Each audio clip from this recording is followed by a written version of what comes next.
down right here. Like you're having, like you're licking around.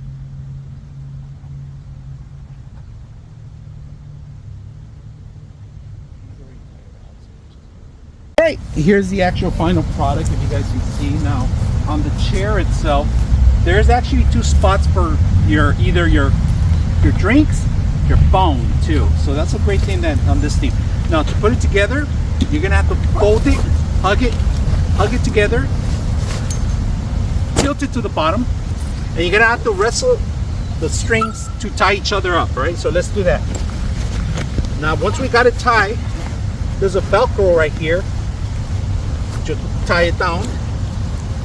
The Velcro goes all around. That means that you're ready to actually put this thing away once the Velcro touches. All right, now this thing, we got it out here because of our dogs. We use this as a mat in the car too, but today we're actually gonna set it up on the side.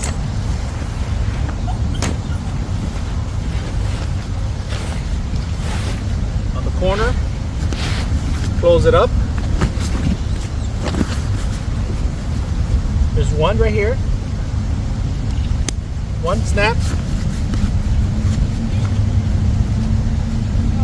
Two snaps, and then the last one. The last one, and then you're ready. I like that it has a carrying bag here, so you can loosen it up. Take it anywhere you want to go. It's about maybe like close to 10 pounds, but it's not that bad. I hope you guys enjoy this video.